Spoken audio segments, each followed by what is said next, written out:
ನಮಸ್ಕಾರ ಎಲ್ರಿಗೂ, welcome back to my channel ಮನೆ ಕೈ ರುಚಿ. ಇವತ್ತು ನಾನು ಎಲ್ಲ ಮಕ್ಳಿಗೂ ಇಷ್ಟ ಆಗುವಂಥ ಪಾಸ್ತಾನ ಮಾಡಿ ತೋರಿಸ್ತಾ ಇದ್ದೀನಿ. ಸ್ವಲ್ಪ ಇಂಡಿಯನ್ ಟಚ್ ಕೊಟ್ಟು ಪಾಸ್ತಾನ ಮಾಡಿದ್ರೆ ಮಕ್ಕಳಿಗೆ ಎಲ್ಲ ದೊಡ್ಡವ್ರಿಗೂ ಇಷ್ಟ ಆಗುತ್ತೆ. ಹಾಗೆಯೇ ಯಾರಾದರೂ ಸಬ್ಸ್ಕ್ರೈಬ್ ಮಾಡದೆ ನೋಡ್ತಾ ಇದ್ರಿ ಪ್ಲೀಸ್ ಸಬ್ಸ್ಕ್ರೈಬ್ ಮಾಡ್ಕೊಳ್ಳಿ ಅಂತ ಹೇಳ್ತಾ ವಿಡಿಯೋನ ಶುರು ಮಾಡೋಣ. ಮೊದಲಿಗೆ ನಾನಿಲ್ಲಿ 2 ಬಾಣಲಿನ ಇಟ್ಕೊಂಡಿದ್ದೀನಿ. ಚಿಕ್ಕ ಬಾಣಲಿಗೆ 2 ಸ್ಪೂನಷ್ಟು ಬೆಣ್ಣೆನ ಹಾಕ್ಕೊಂಡಿದ್ದೀನಿ.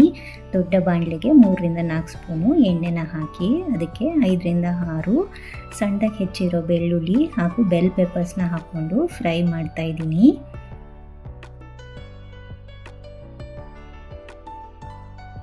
ಈಗ ರೈಟ್ ಸೈಡಲ್ಲಿ ನಾನು ಪಾಸ್ತಾಗೆ ರೆಡಿ ಮಾಡ್ತಾ ಇದ್ದೀನಿ. ಲೆಫ್ಟ್ ಸೈಡಲ್ಲಿ ಸ್ಲೋ ಫ್ಲೇಮಲ್ಲಿ ನಾನು ತರಕಾರಿಗಳನ್ನ ಫ್ರೈ ಮಾಡ್ಕೊಳ್ತಾ ಇದ್ದೀನಿ.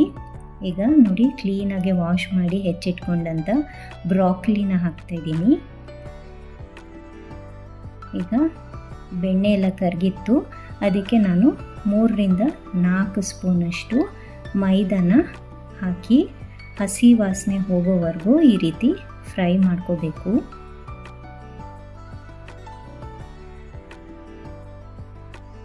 ನೋಡಿ, ಈಗ ಇದು ಚೆನ್ನಾಗಿ ಫ್ರೈ ಆಗ್ತಾ ಇದೆ. ಈಗ ಇದಕ್ಕೆ 100 ml ಅಷ್ಟು ಹಾಲನ್ನು ಹಾಕ್ತಾಯಿದ್ದೀನಿ. ಒಂದು ದೊಡ್ಡ ಗ್ಲಾಸ್ ಅಷ್ಟು ಹಾಲನ್ನ ಹಾಕ್ತಾಯಿದ್ದೀನಿ. ಹಾಗೆಯೇ ಇದೇ ಲೋಟದಲ್ಲಿ ಇನ್ನೊಂದು ಲೋಟ ನೀರನ್ನು ಸೇರಿಸ್ತಾ ಇದ್ದೀನಿ. ಈಗ ಇದನ್ನು ಚೆನ್ನಾಗಿ ಗಂಟಾಗದೇ ಇರೋ ಥರ ನೀಟಾಗಿ ಮಿಕ್ಸ್ ಮಾಡ್ಕೋಬೇಕು. ಇದನ್ನು ಅಷ್ಟೇ ಸ್ಲೋ ಫ್ಲೇಮಲ್ಲೇ ಮಾಡಬೇಕು. ಹೀಗೆ ಚೆನ್ನಾಗಿ ಮಿಕ್ಸ್ ಆಗಿದೆ. ಹಾಗೆಯೇ ಸೈಡ್ನಲ್ಲಿ ತರಕಾರಿಗಳನ್ನೆಲ್ಲ ಆಗಾಗ ತಿರುಗಿಸ್ಕೊತಾ ಇರೋಣ.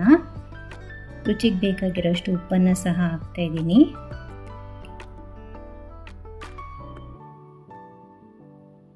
ಹಾಗೆಯೇ 1 ಸ್ಪೂನಷ್ಟು ಪೆಪ್ಪರ್ನ ಸೇರಿಸ್ತಾ ಇದ್ದೀನಿ.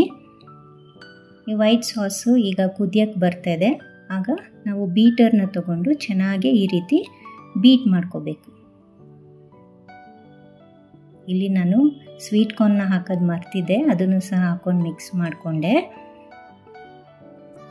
ಈಗ ಸಾಸು ಅಷ್ಟೇ ಗಟ್ಟಿ ಆಗ್ತಾ ಬರ್ತಾ ಇದೆ. ಈ ರೀತಿ ಬೀಟರ್ನಲ್ಲಿ ತಿರುಗಿಸ್ತಾನೆ ಇರಬೇಕು, ಇಲ್ಲಾಂದರೆ ಗಂಟಾಗ್ಬಿಡುತ್ತೆ. ನೋಡ್ತಾ ಇರ್ಬೋದು, ಗಟ್ಟಿ ಆಗ್ತಾ ಇದೆ ಈಗ ವೈಟ್ ಸಾಸು.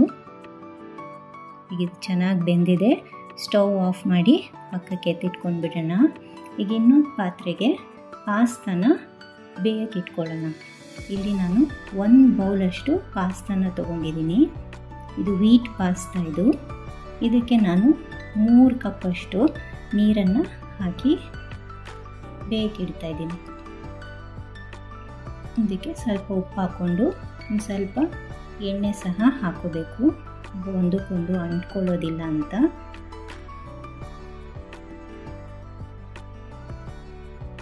ಹಾಗೆಯೇ ತರಕಾರಿನೂ ಆಗಾಗ ನಾನು ತಿರುಗಿಸ್ತಾನೇ ಇದ್ದೀನಿ. ಈಗ ಪಾಸ್ತಾನ ಮುಚ್ಚಿಟ್ಬಿಟ್ಟು ಬೇಯಿಸ್ಕೊಳ್ಳೋಣ. ಇಲ್ಲಿ ನಾನು ಸುಮಾರು 8-10 ನಿಮಿಷದ ಬೇಯಿಸಿದ್ದೀನಿ. ಈಗ ಪಾಸ್ತಾನು ಬೆಂದಿದೆ. ಈಗ ಒಂದು ಸ್ಟ್ರೈನರ್ ಸಹಾಯದಿಂದ ಈ ರೀತಿ ಸ್ಟ್ರೈನ್ ಮಾಡ್ಕೊಂಬಿಡ್ಬೇಕು. ಇದಕ್ಕೆ ಮೇಲ್ಗಡೆ ಸ್ವಲ್ಪ ತಣ್ಣೀರನ್ನ ಹಾಕಿ ಸ್ವಲ್ಪ ಎಣ್ಣೆನ ಹಾಕಿ ತಿರುಗಿಸ್ಕೊಂಡ್ರೆ ಒಂದಕ್ಕೊಂದು ಅಂಟೋದಿಲ್ಲ ಮತ್ತು ಫರ್ದರ್ ಬೇಯೋದಿಲ್ಲ ಅದು. ಈಗ ನಾವು ಮಾಡಿಟ್ಕೊಂಡಂಥ ವೈಟ್ ಸಾಸ್ನ ಈ ತರಕಾರಿಗೆ ಹಾಕಿ ಚೆನ್ನಾಗಿ ಮಿಕ್ಸ್ ಮಾಡ್ಕೊಳ್ಳೋಣ. ಇದಕ್ಕೆ 1 ಸ್ಪೂನಷ್ಟು ಚಿಲ್ಲಿ ಫ್ಲೇಕ್ಸ್ನ ಹಾಕ್ಕೊಂಡಿದ್ದೀನಿ ಮತ್ತು 2 ಸ್ಪೂನಷ್ಟು ಆರಿಗ್ಯಾನೋನ ಹಾಕಿ ಮಿಕ್ಸ್ ಮಾಡ್ಕೊತಾ ಇದ್ದೀನಿ. ಈಗ ಬೇಯಿಸಿಟ್ಕೊಂಡಂಥ ಪಾಸ್ತಾನೆಲ್ಲ ಇದಕ್ಕೆ ಹಾಕಿ ಮಿಕ್ಸ್ ಮಾಡೋಣ.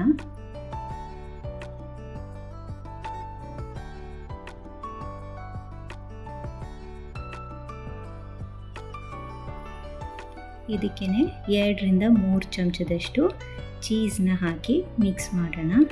ಇದು ನಿಮ್ಮ ಚಾಯ್ಸು, ನೀವು ಎಷ್ಟು ಬೇಕೋ ಅಷ್ಟು ಹಾಕೋಬೋದು. ನಾನಿಲ್ಲಿ ಸ್ವಲ್ಪನೇ ಹಾಕಿದ್ದೀನಿ.